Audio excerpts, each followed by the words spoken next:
సుమన్ టీవీలో మీ business promotions కోసం ఈ కింది నెంబర్ను సంప్రదించగలరు.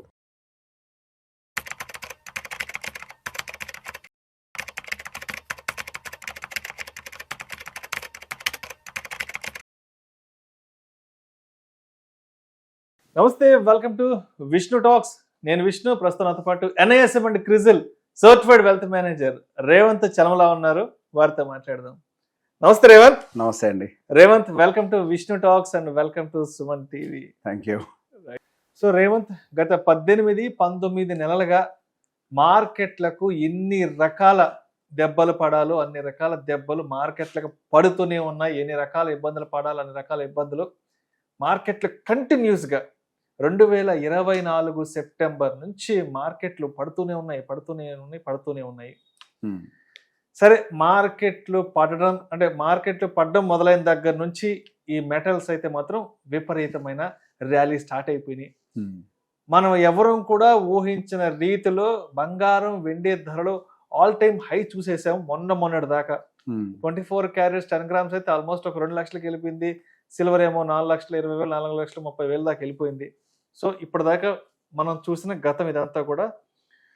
సో ఇప్పుడు ఇక్కడి నుంచి మార్కెట్లలో పెద్ద వాలటాలిటీ, మార్కెట్లకి పెద్ద పెద్ద ఇబ్బందులు, జియో పొలిటికల్ టెన్షన్స్ అన్నీ ఉన్నాయి కాబట్టి మరి రాబోయే రోజుల్లో ఇన్వెస్ట్మెంట్స్కి సంబంధించి ఎవరు రాజ్యం ఏలబోతున్నారు అంటే బంగారం, వెండి versus mutual fund investments. So రాబోయే రోజుల్లో ఈ మార్కెట్లలో గెలుపు ఎవరిది కాబోతోంది అంటే మెటల్ ఇన్వెస్ట్మెంట్స్ కాబోతుందా, లేదంటే మ్యూచువల్ ఫండ్ ఇన్వెస్ట్మెంట్స్ రాణించబోతున్నాయా? ఓకే, మొన్నటి వరకు బంగారం విపరీతమైన రిటర్న్ ఇచ్చేసరికి సార్ చాలా మంది ఇన్వెస్టర్స్ చేసిన పని, వాళ్ళ ఇంట్లో ఉన్న బంగారాన్ని తాకట్టు పెట్టి మళ్ళీ గోల్డ్ కొన్నారు. మరి కొంతమంది ఇంకా అగ్రెసివ్గా ఏం చేశారంటే ఇంట్లో ఉన్న బంగారాన్ని తాకట్టు పెట్టి గోల్డ్ కొన్నారు, ఈ బంగారాన్ని తాకట్టు పెట్టి మళ్ళీ గోల్డ్ కొన్నారు. ఇంత సైకిల్ని ఫామ్ చేసిన వాళ్ళు ఉన్నారు. గోల్డ్ ఏదో విపరీతంగా పెరిగిపోతుంది, ఇక జీవితంలో మనం గోల్డ్ వైపు చూడలేము, గోల్డ్ని మనం అందుకోలేము, గోల్డ్ తప్ప ప్రపంచంలో ఏం లేదు. Let me be straight. Gold గత చరిత్రలో ఒక 2 year time frame, 2 or 3 year time ఫ్రేమ్లో 300% రిటర్న్స్ ఇచ్చిన సందర్భాలు కొన్ని ఉన్నాయి. ఎప్పుడెప్పుడైతే అది ఒక 300% రిటర్న్స్ డెలివరీ చేసిందో, ఒకసారి 20 ఇయర్స్ కన్సాలిడేట్ అయింది, ఒకసారి 10 ఇయర్ కన్సాలిడేట్ అయింది, ఒకసారి 7 ఇయర్ కన్సాలిడేట్ అయింది. సో 300% రిటర్న్ వచ్చిన తర్వాత అంటే ఏదైతే ఒక పీక్ ఫామ్ అవుతుందో, నేను చెప్పేది ఆ పీక్ని మళ్ళీ బ్రేక్ చేయడానికి ఒక లాంగ్ కన్సాలిడేషన్ పీరియడ్ అనేది జరుగుతుంది. అది గోల్డ్లో అవ్వచ్చు, రియల్ ఎస్టేట్లో అవ్వచ్చు, ఈక్విటీ మార్కెట్లో అవ్వచ్చు. ఈ కన్సాలిడేషన్ అనేది జరుగుతుంది. సో ఇక్కడ గోల్డ్లో కానీ మ్యూచువల్ ఫండ్స్లో కానీ రాంగ్ ఎస్టిమేషన్ సెట్ చేసుకుంటే ప్రాబ్లంగా మారుతుంది. మొన్నటి వరకు 2024 సెప్టెంబర్ మీరు చెప్పిన టైం వరకు ఎవడు చెప్పినా నేను వినేదిలే అన్నట్టుగా స్మాల్ క్యాప్ లంకలు పడ్డారు. విన్నారా? వద్దురా అని అంటే నువ్వు భయపెడుతున్నావు, నువ్వు ఇది చేస్తున్నావు, నేను తెప్పించుకోవడానికి ట్రై చేస్తున్నావు అని చెప్పి మన కిందనే కామెంట్లు పెట్టారు. అప్పుడు ఏదో బబుల్ గిబుల్ అని కూడా మాట్లాడుకున్నాం, బబుల్ బ్లాస్ట్ అని కూడా. అప్పుడు మన జనాలు తిట్టారు, మన్నే తిట్టారు. 2024 సెప్టెంబర్ మన తిట్టారు జనాలు, రైట్? అట్లా పరిగెట్టద్దు, పాయింట్ అది. ఇప్పుడు గోల్డ్ వెనకాలని అట్లా పరిగెట్టడం తప్పు. రాంగ్ ఎస్టిమేట్స్ సెట్ చేసుకుంటున్నాం మనం. సో ఇప్పుడు ఏం జరిగింది? లాస్ట్ 1 to 3 ఇయర్స్లో గోల్డ్ మళ్ళీ ఒక 300% ర్యాలీ అయింది. మన స్టాక్ మార్కెట్ మాత్రం దాని యొక్క రిటర్న్స్ లాస్ట్ 3 ఇయర్ యావరేజ్ని న్యూట్రల్ చేసి పడేసింది, మ్యూట్ చేసేసింది. Last 1 year consolidation, small cap అయితే ఇంకా 20% డిప్లోనే ఉంది. సో బేసిక్గా ఎప్పుడు కూడా ఇన్వెస్టింగ్లో స్ట్రాటజీ చెప్తాను నేను. దీన్ని ఎసెట్ రొటేషన్ స్ట్రాటజీ అని అంటారు. సో దానికి చాలా డిసిప్లిన్ ఉండాలి, మార్కెట్ అండర్స్టాండింగ్ ఉండాలి. ఆ డిసిప్లైన్డ్ వేలో కనుక స్ట్రాటజీని ఫాలో అయ్యాము అని అంటే ఇక ఇన్వెస్టింగ్లో మనమే కింగ్. సో దానికి చాలా డిసిప్లిన్ కావాలి, కొంచెం మంచి టైమింగ్ చూసుకోవాలి. మార్కెట్లో కాంట్రా ఇన్వెస్టింగ్ గురించి నేను చాలాసార్లు మాట్లాడాను. నాకు తెలిసి కాంట్రా ఇన్వెస్టింగ్ గురించి తెలుగులో నేను ఎక్కువ మాట్లాడుంటా. నేను ఒక మంచి కాంట్రా ఇన్వెస్టర్ని. దీనికి కావాల్సిన మొదటి క్వాలిటీ ఏంటంటే పేషెన్స్. కంగారు పడద్దు, పేషెన్స్ ఉండాలి. సో పేషెన్స్ ఎందుకు అవసరం అని అంటే మనం కొనే ప్రతిదీ ఏదైతే అండర్ వాల్యూడ్గా ఉందో, ఏదైతే గతంలో పెరగలేదో, ఏదైతే గతంలో పెరగడానికి అవకాశం ఉందో వీటిని ఐడెంటిఫై చేయడం మన పని. దానికి పెద్ద ఎత్తున మనం ఎకానమీ చదవాల్సిన అవసరం లేదు, సింపుల్ స్ట్రాటజీ చెప్తాను. ఇప్పుడు మనకి 2022 ఆ పీరియడ్లో గోల్డ్ కన్సాలిడేట్ అయింది. మార్కెట్స్ 2022 కొంచెం 23 బాగా పెరిగినాయి, 23 నుంచి పెరిగినట్టున్నాయి కొంచెం మార్కెట్స్. ఆ టైంలో నేను మార్కెట్లో ఇన్వెస్ట్మెంట్ పెట్టకూడదు, నేను గోల్డ్లో పెట్టాలి.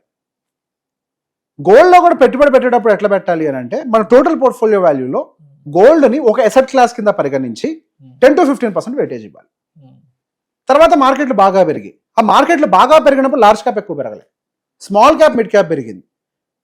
సో నేను అప్పుడు స్మాల్ క్యాప్ మిడ్ క్యాప్ కంటే కూడా లార్జ్ క్యాప్లో ఇన్వెస్ట్మెంట్లు ఎక్కువ పెట్టాలి. ఇప్పుడు లార్జ్ క్యాప్లో ఇంతకుముందు ఎవరైతే ఇన్వెస్ట్మెంట్ పెట్టారో వాళ్ళు సేఫ్గా ఉన్నారు, ఎవరైతే స్మాల్ క్యాప్లో పెట్టుబడి పెట్టారో వాళ్ళు దెబ్బతిన్నారు. ఇప్పుడు లాస్ట్ 1.5 year నుంచి స్మాల్ క్యాప్లు బాగా పడుతుంటే మన వాళ్ళందరూ స్మాల్ క్యాప్లు ఎస్ఐపీలు స్టాప్ చేస్తున్నారు, స్మాల్ క్యాప్ల నుంచి రిడిమ్షన్ చేస్తున్నారు. ఇప్పుడు నేనేం చేస్తున్నాను అంటే స్మాల్ క్యాప్ల్లోనే బయింగ్ చేస్తున్నా. ఎందుకు? పడ్డది డిస్కౌంట్ వాల్యూ. ఇందాక వీడియోలో ఒక మాట చెప్పా, మనం ఏ ప్రోడక్ట్ని కొంటున్నామో అన్నదానికంటే ఆ ప్రోడక్ట్ని ఏ ప్రైస్లో కొంటున్నాం అనేది చాలా ఇంపార్టెంట్. ప్రైస్ డిసైడ్ చేస్తుంది మన గేమ్లో నిలబడతామా ఓడిపోతామా అనేది. లాంగ్ టర్మ్ స్ట్రెచ్లో ఒక 10-15 years స్ట్రెచ్లో 15% రిటర్న్ చేయడం చాలా కష్టం. Surprising people are talking about 20-22% returns. ఈ గోల్డ్ని చూసి ఒక్కొక్కరు 100% రిటర్న్ మాట్లాడుతున్నారు. 15% రిటర్న్ చేయడానికి చాలా ఎక్సర్సైజ్ చేయాలి. It is not that easy to make 15% return in the long term stretch, 15 year stretch. Markets 15% returns ఇవంత ఈజీగా ఇవ్వవు, మార్కెట్లో ఉండే వాలటిలిటీని దృష్టిలో పెట్టుకొని. సో కాంట్రా బెట్ కింద ఇప్పుడు ఆల్రెడీ మనకి 300% మార్కెట్లో గోల్డ్ ర్యాలీ అయింది కాబట్టి నేనైతే గోల్డ్ టాప్లో ఉన్నప్పుడు అమ్మేసి ఎక్కడెక్కడైతే ఫేర్ వాల్యుయేషన్స్ ఉన్నాయి మార్కెట్లో, మిడ్ క్యాప్లో ఉన్నాయా, స్మాల్ క్యాప్లో ఉన్నాయా, లార్జ్ క్యాప్లో ఉన్నాయా చూసుకొని based on the situation small క్యాప్లో నాకు వాల్యుయేషన్ మంచిగా కనిపిస్తే స్మాల్ క్యాప్లో నేను అక్యుములేట్ చేసుకోవడం మొదలు పెడతాను. సో ఇప్పుడు ఏమైంది, మనకు already 1.5 year consolidation plus 20% discount. ఇప్పుడు మనకి యావరేజ్గా per year return small cap 15% return ఇవ్వాలి కదా. 1.5 year అంటే 15 ప్లస్ యావరేజ్గా దాంట్లో హాఫ్ ఇంకొక 7.5 వేసుకోండి. 15 plus 7.5 it comes to 22.5 plus 20% discount. అంటే నాకు ఎంత మార్జిన్ ఉంది ఇక్కడ? 40% యావరేజ్ మార్జిన్ ఉంది స్మాల్ క్యాప్. నాకు 1.5 year consolidation plus 20% discount, 40% advantage తీసుకోవడానికి స్కోప్ దొరికింది కదా. సో బేసిక్గా నెక్స్ట్ మార్కెట్లో ఎసెట్ సైకిల్ మారినప్పుడు మనకి ఈక్విటీస్ పుంజుకోవడానికి ఛాన్సెస్ ఎక్కువగా ఉంటాయి. ఎందుకు? మనకు already equity consolidation plus discount రెండు జరిగాయి. గోల్డ్ పాయింట్ ఆఫ్ వ్యూలో ఆల్రెడీ ర్యాలీ జరిగిపోయింది. ఒకవేళ ఈక్విటీ మనకు మూమెంటం వస్తే ఇండియన్ ఈక్విటీ ఎందుకు మూవ్ అవ్వాలి, ఇండియన్ మ్యూచువల్ ఫండ్స్ ఎందుకు కదలాలి, ఇది ప్రశ్న వేసుకోవాలి అందరూ. ఇండియన్ మ్యూచువల్ ఫండ్సే కదలటానికి స్కోప్ ఎందుకు ఉంది అని అంటే లాస్ట్ 1.5 yearలో అండర్ పర్ఫార్మ్ చేసిన ఈక్విటీ సెగ్మెంట్ ఒక ఎమర్జింగ్ మార్కెట్లో ఉంది అని అంటే with strong GDP, that is India. Pakistan return ఇచ్చింది, అమెరికా రిటర్న్ ఇచ్చింది, జపాన్ రిటర్న్ ఇచ్చింది, చైనా రిటర్న్ ఇచ్చింది, అన్ని కంట్రీస్ రిటర్న్స్ ఇచ్చాయి. పడుకున్న కంట్రీస్ అని లేచి పరిగెట్టాయి. హై జీడిపి ఉండేటువంటి ఒక కంట్రీ ఇంకా పర్ఫార్మెన్స్ ఇవ్వలేదు అని అంటే అది మన Indian market with high consumption story drive చేసే. మనకి ఇప్పుడున్న చిన్న ప్రాబ్లం ఏంటంటే ఇన్ఫ్లేషన్ లో ఉండటం, బాగా లో ఉండడం తప్ప ప్రాబ్లం అయింది.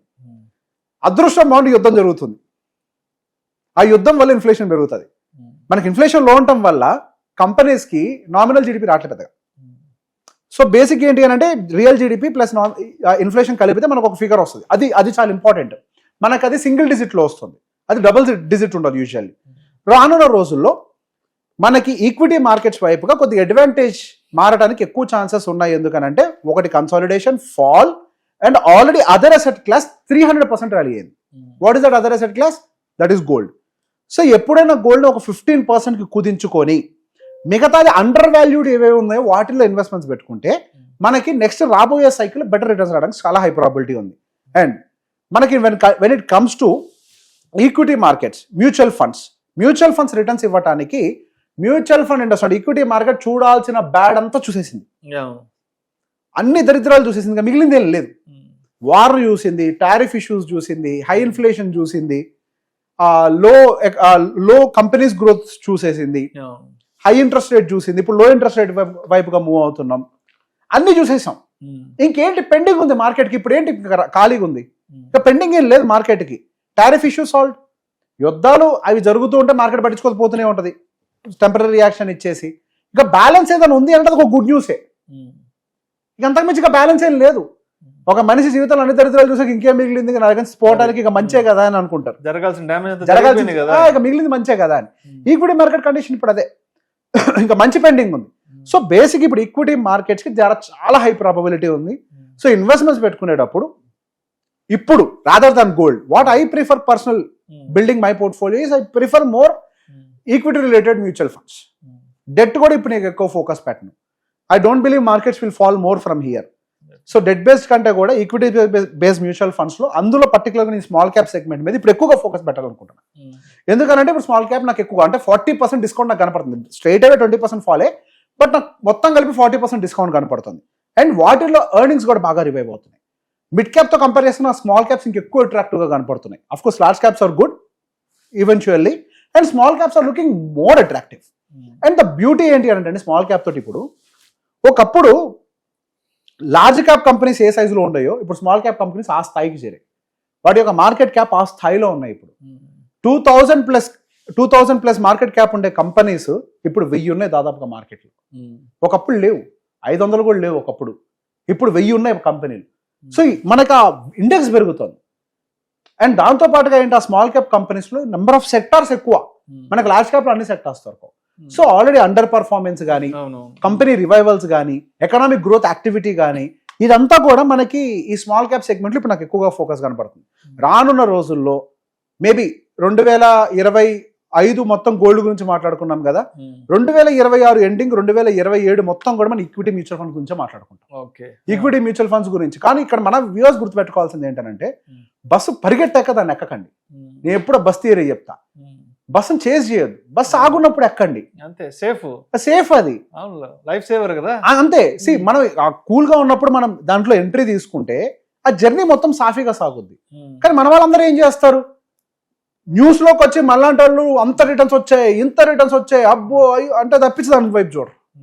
గోల్డ్ కూడా గోల్డ్ పడ్డప్పుడు చూసారా, పరిగెడుతూ ఉంటే షాపుల వెనకాల బార్లు తీరి మరిగా ఉన్నారు. కానీ practically speaking gold central bank buying వల్ల 2025లో పెరగలే, ఈటీఎఫ్ల వల్ల పెరిగింది.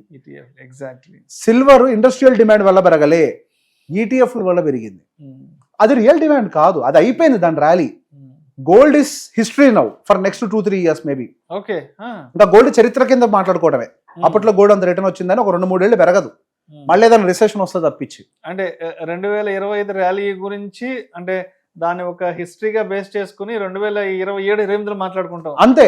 అప్పుడు ఇట్లా వెంటబడి జరిగిందంటే అంతే మనం మాట్లాడుకుంటాం. అప్పుడు ఇట్లా జరిగింది, దాని వెనకాల పడ్డారు జనాలు అని.